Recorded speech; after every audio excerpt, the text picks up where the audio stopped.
My mom would be at all my sporting events. Let's say I was playing football, okay? My mother would be on the sidelines, and if the play on the field started going one way, my mother would run along like, Mark, get him, get him. I'd be like, oh my gosh. I'd get in the huddle with the other guys. They go, Mark, is that your mother? I go, no, I never saw her before in my life. See, the greatest gift my mother ever gave me, she believed in me. I have overdosed on drugs on 3 occasions where I should have been dead.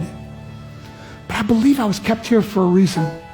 You show me your friends, I will show you your future. How do I know this? I hung out with losers, and I became the biggest loser of them all because I gave up everything I dreamt about as a little boy because of who I chose to surround myself with. My friends would drive me home at 2, 3, 4 in the morning. We'd be drunk and high, laughing in the car. We'd pull up in front of my house in New York. They go, Mark, the light's on. I go, oh man, my mother's up. See, my mom wouldn't go to bed until she knew her son was still alive. I'd walk in, she'd say, hi Mark, how was your night? I go, it was good, Mom, I'm just gonna go to bed. She goes, can I talk to you for a minute? I go, Mom, I'm tired, I'm just gonna go to bed. She goes, Mark, I haven't seen you all day and all night. Can I please talk to you? I said, man, just leave me alone. You bug me. I'd slam my bedroom door on the one person who believed in me. I was on a worldwide tour and we were wrestling overseas in Japan. After my wrestling match, I went upstairs in my hotel room and I fell asleep. There was a knock at my door at 3 o'clock in the morning. I got out of bed and I looked through the safety window and I could see it was a Japanese promoter. So I opened the door and he said, Mark, you need to call home. There's been an emergency. I went and got on the hotel room phone. I called back to the United States and said, hey, what's going on? They said, Mark, I don't know how to tell you this. I said, just tell me what happened. All of a sudden I started crying. They go, Mark, I can't tell you. I said, just say it. They said, Mark, your mother died. I just threw the phone down. I ran out of my hotel room. I took the elevator to the lobby, and when the doors opened up, I just ran out into the street. I mean, there was no cars, there was no people. It was 3 o'clock in the morning.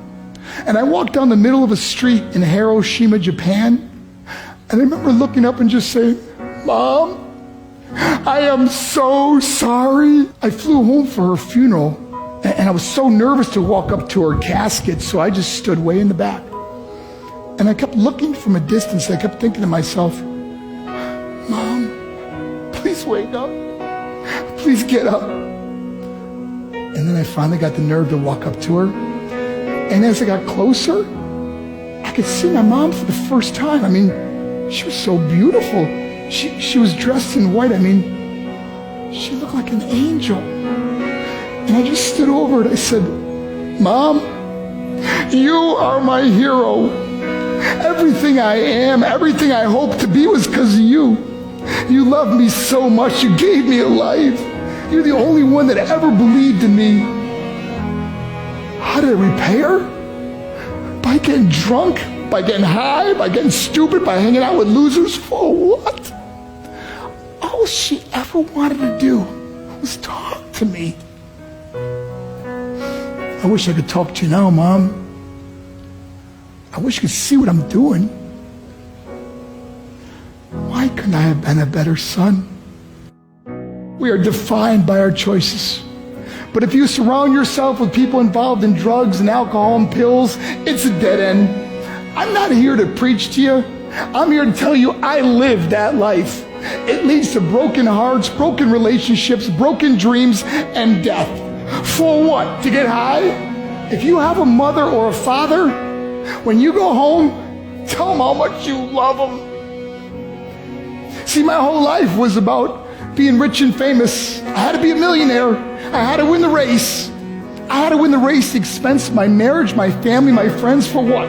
To be all alone in the world? I learned what is truly important, and that is how precious this gift of life is, and our families, and how quickly it can be taken away. See, I no longer live in time.